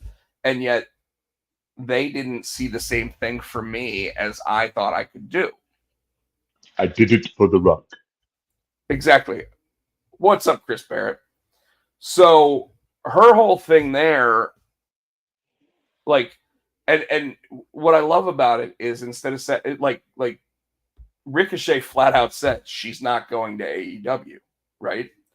And we all sat there and went, yeah, it'll be 6 months, she'll be in AEW. But we didn't know how she really felt about it. If she doesn't like being the ring announcer, why would she go to another company to be a ring announcer? I wonder if they bring her in because she said she wanted to be a manager. You think they put her with Ricochet and be a manager or a valet or something? They could. I mean, and that's something she may want to do, but she's also an accomplished singer. Yeah. She literally sings the national anthem at like Raiders games.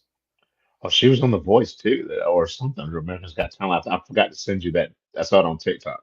So I mean, all things considered, like she has options. And in her own words, my husband's a millionaire, so I don't really have to go out and do anything right now. Are they married now? I thought they were just engaged. They When did they get are. married? She said husband, so they are married. Yeah. They might not have ever posted anything about the marriage. It might have been something where WWE told them not to. I don't know, but or it could have been something that during that 6 weeks or whatever that they were that he was off TV, that's when they did it.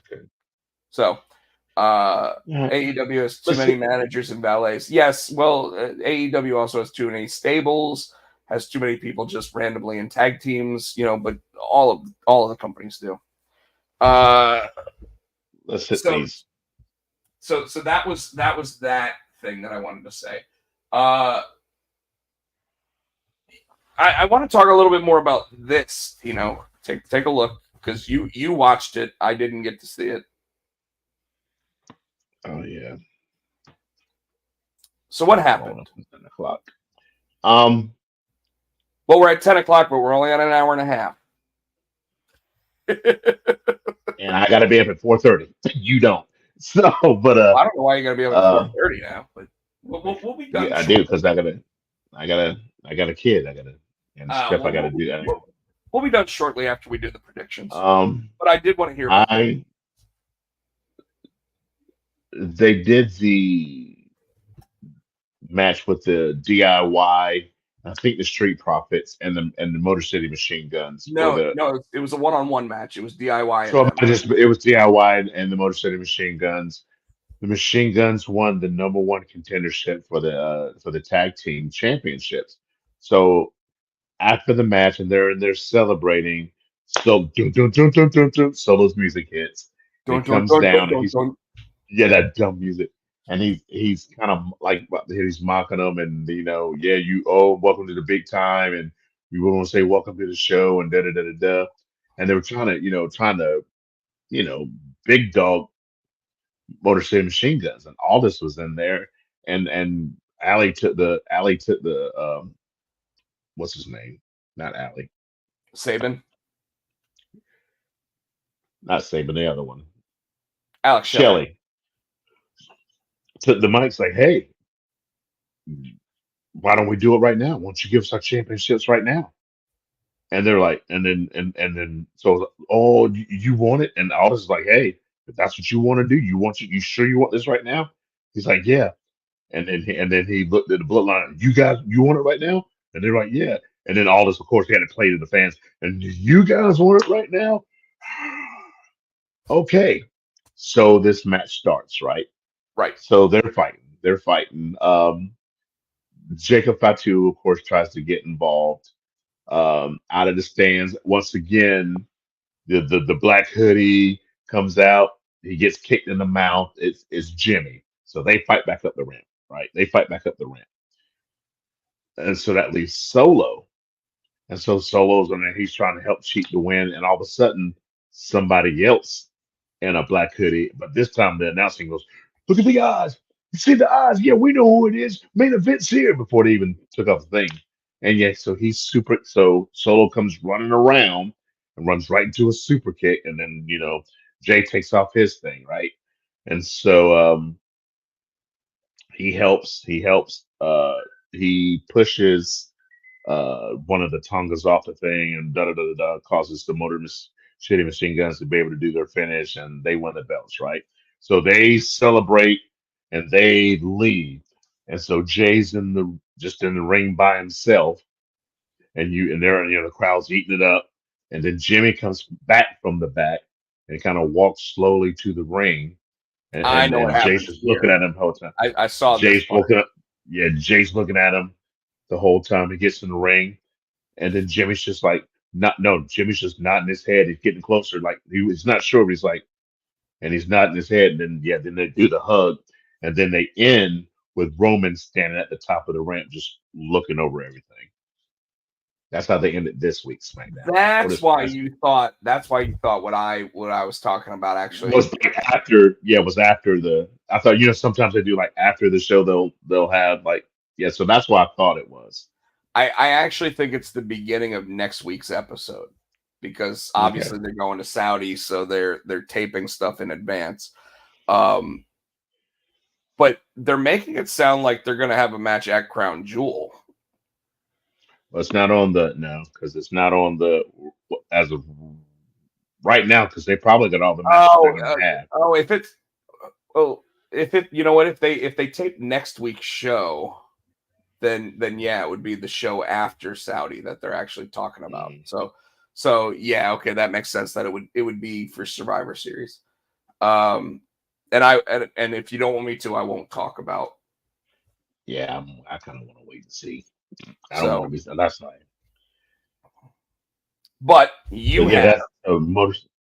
but the Motor City Machine Guns are your new tag team champions. Yay!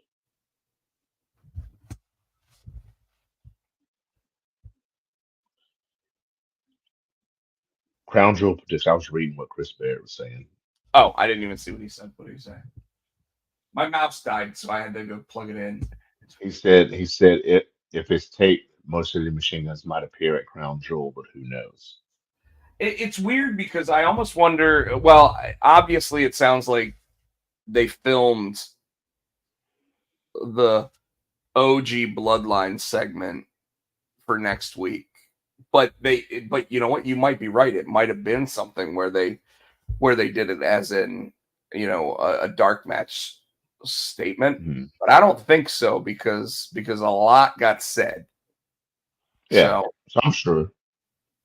So, all right, Crown Jewel predictions. Oh, we didn't even talk about Randy Orton and Kevin Owens and Triple H. Go ahead. I know you wanted you go for it. I did the Motor City Machine Guns. You do that one. All right. So while you're looking all that other stuff up, trying to get it in order and everything. I got it, but yeah.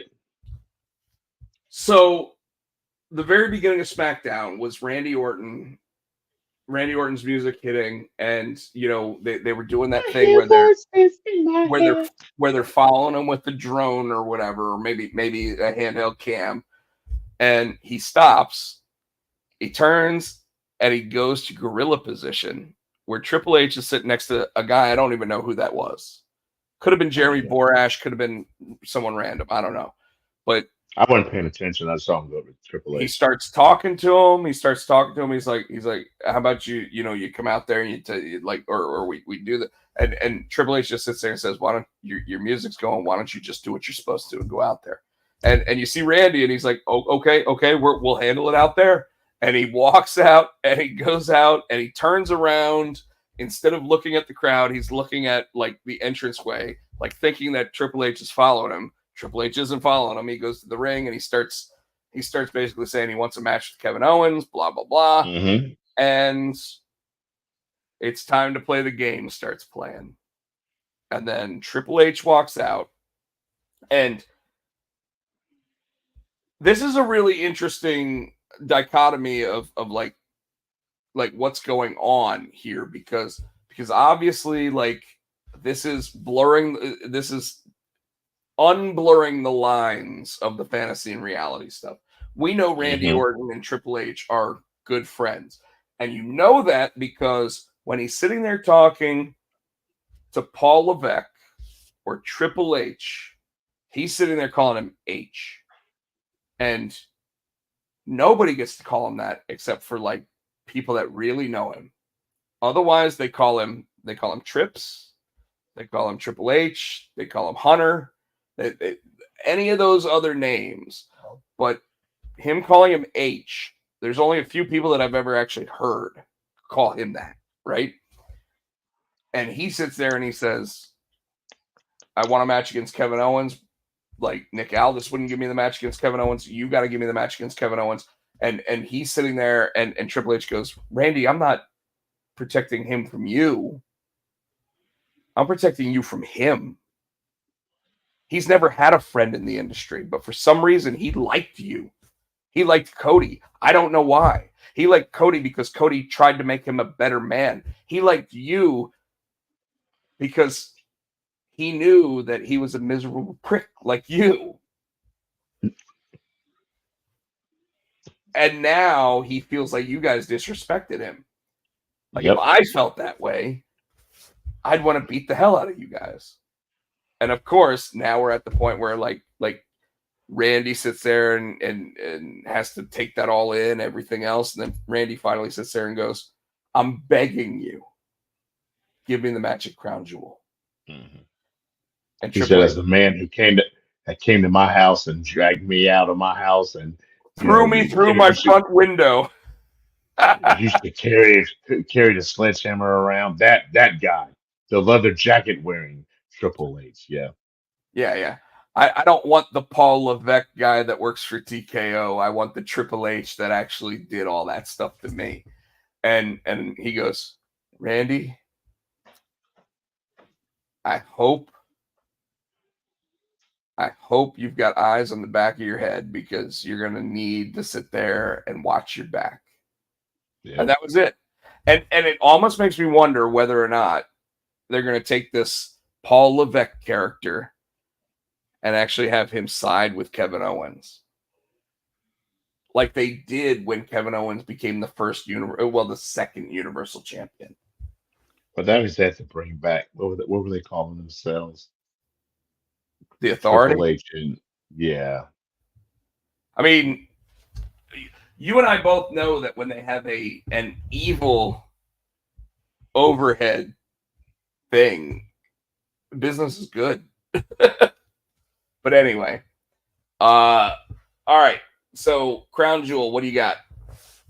All right, I'm start from the bottom. And everybody else in the comments, as Tino actually mentions them, go ahead and put in the comments what your predictions are. We got the 4-way for the Women's Tag Team Championship. Bianca Belair, Jade Cargill against Chelsea Green, Piper Niven, Metaphor, Lash Legend, Jakar Jackson, and Damage Control, Io Sky and Kairi Sane. I'm gonna go with Metaphor. I'm gonna go underdog. Oh, Jakara Jackson and Lash Legend. Okay. It's actually not a bad choice based on how much they've actually been pushed on both programs. Who are the other ones? Chelsea and Piper and Damage Control, Sky Insane, and Chelsea of Green course has been Jade. Chelsea Green has been so good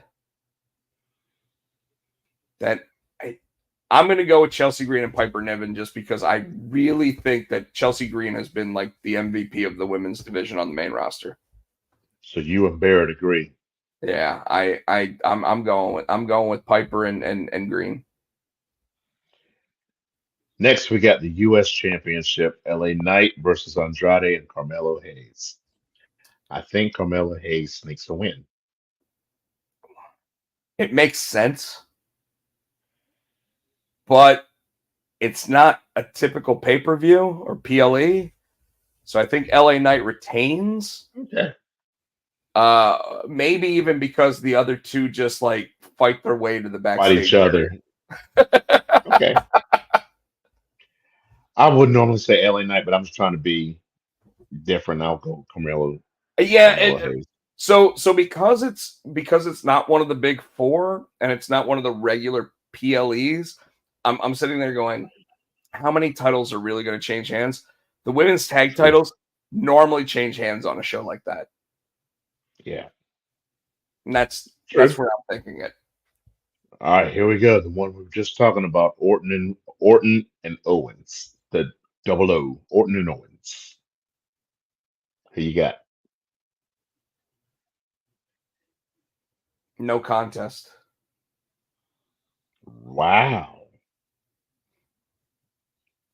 I mean, it's a standard match. Someone's like, it could be a disqualification loss.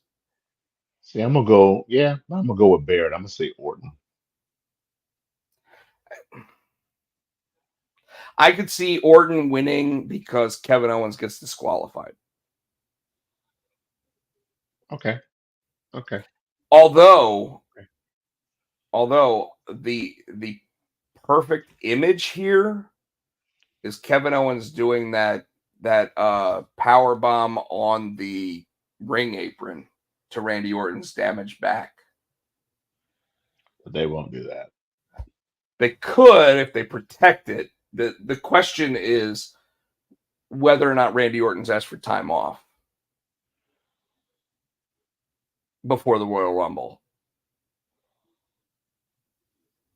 Hmm.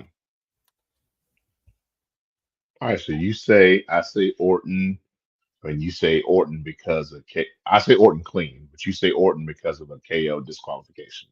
Yeah, I say there's I can't see, First of all, let's take into consideration Kevin Owens is currently in contract negotiations, Hmm. so he's kind of got that little bit of hand where he can sit there and like kind of call the shots for a little while if he wants to stay. Okay. Seth Rollins and Bronson Reed.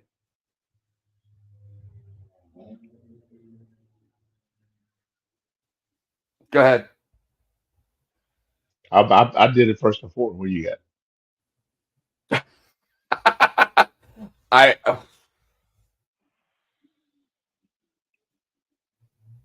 I think Bronson Reed. Like you said, it's not a typical PLE. It's not going to hurt Seth Rollins to lose here, and it'll help elevate Bronson Reed more, push him more. So yeah, I'm with I you, could also Reed. see that. I could also see that being the first match on the card, actually, like opening it up.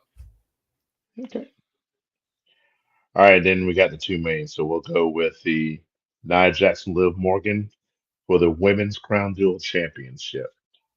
Mm, I've already told you what my real thoughts are on this. I think Nia Jax wins that Crown Jewel Championship, and then she loses her Women's SmackDown Championship to Tiffany to Stratton. Tiffy.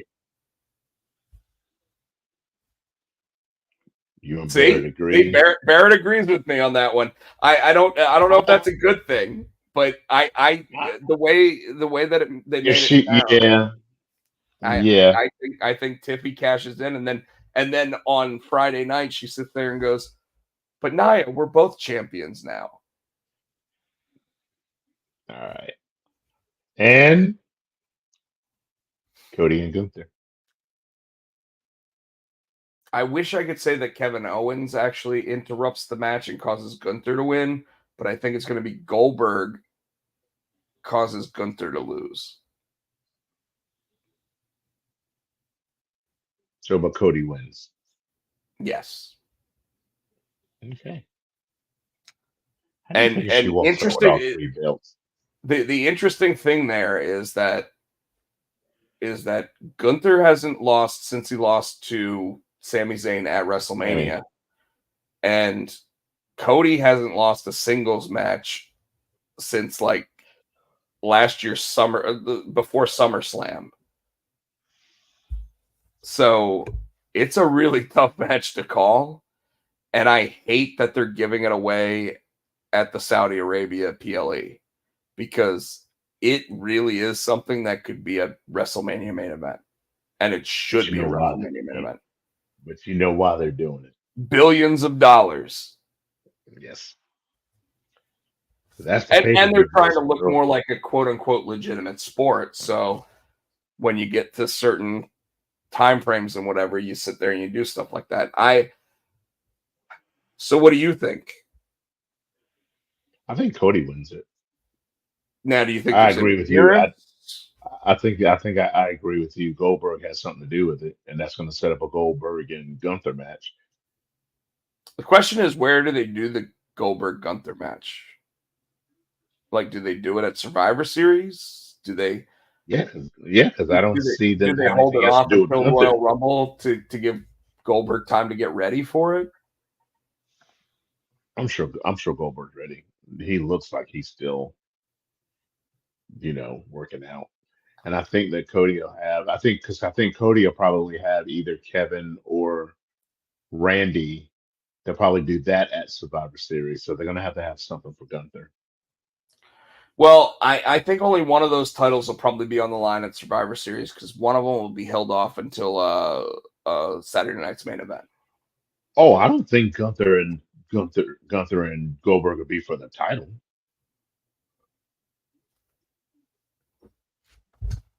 Yeah, because that'll be how Gunther actually talks him into doing a match.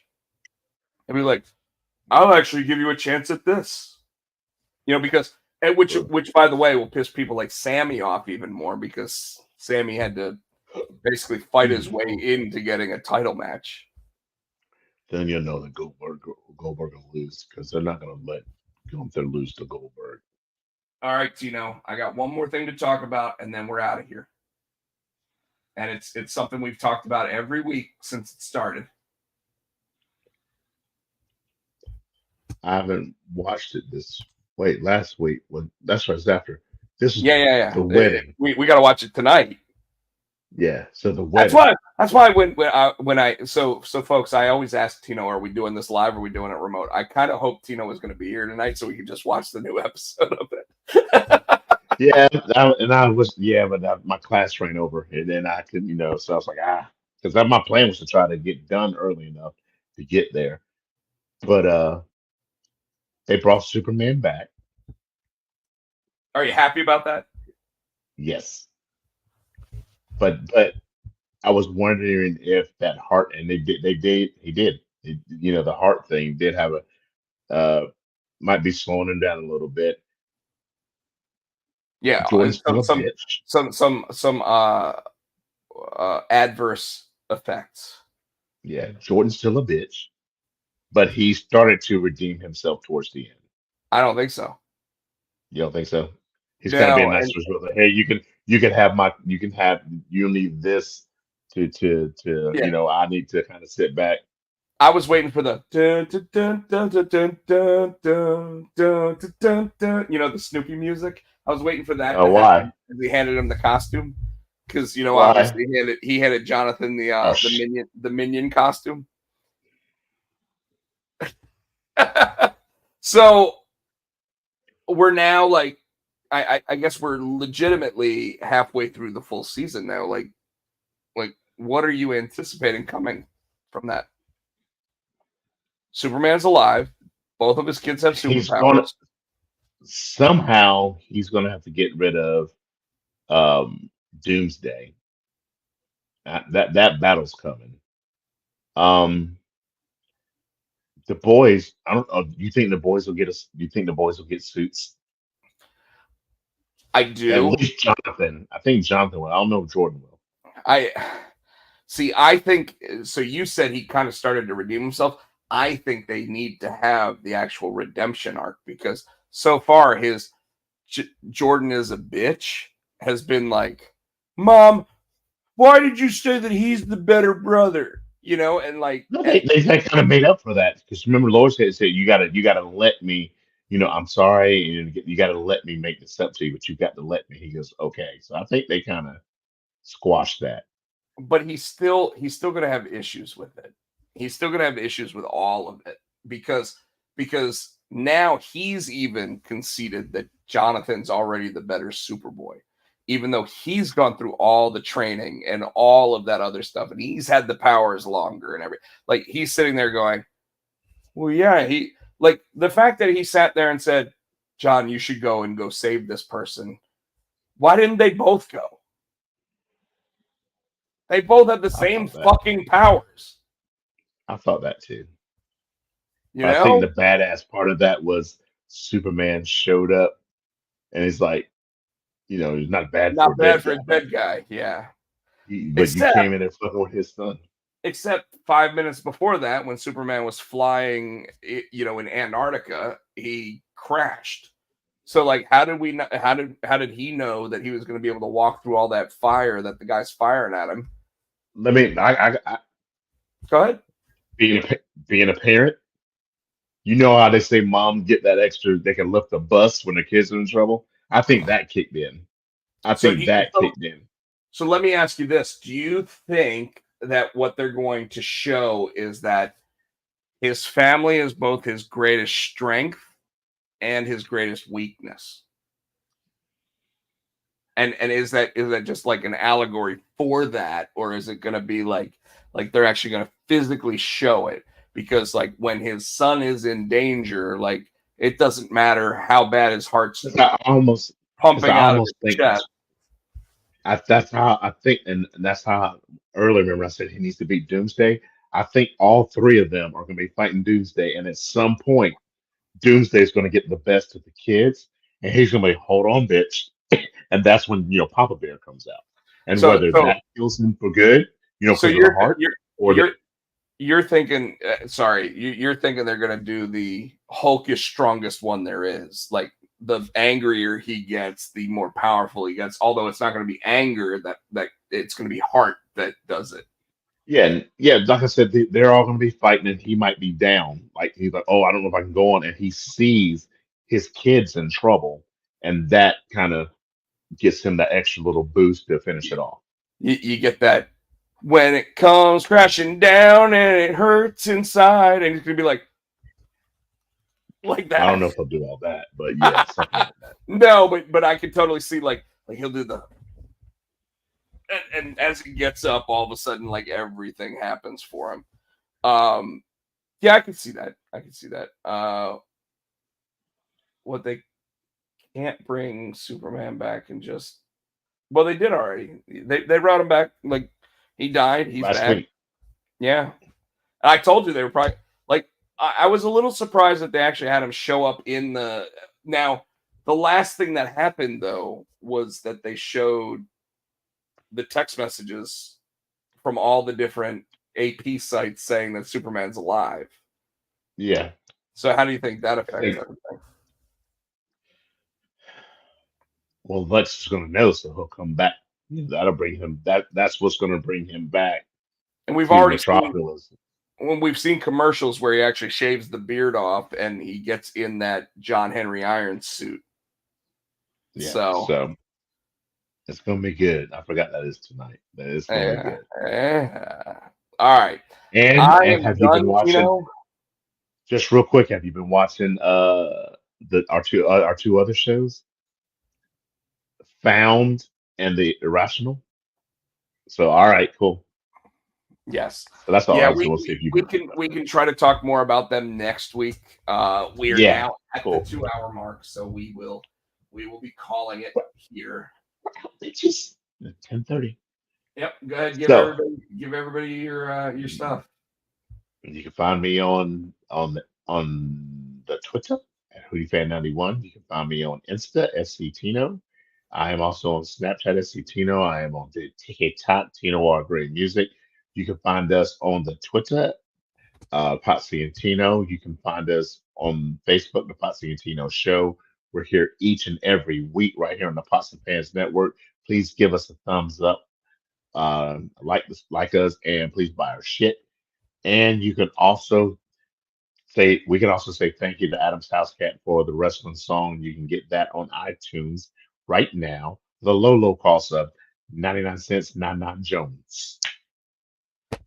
And with that, follow me on Twitter at Pochak, on Instagram at Rob Pochak, on YouTube at Rob Pochak, on everything else, I believe, at Rob Potsy Pochak. And I think we're out of here. Tino, with that, brother, great seeing you. Hope everything's going well with you and the fam. Yeah. Everybody in the audience says we've got people watching. Chris Barrett, great talking with you. And because they won the tag team championships this week, although it takes a really good ear to hear it, here you go, the Motor City Machine Guns, and we're out. Motor City Machine Guns.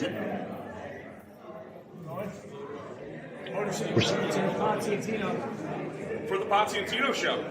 Thanks for watching.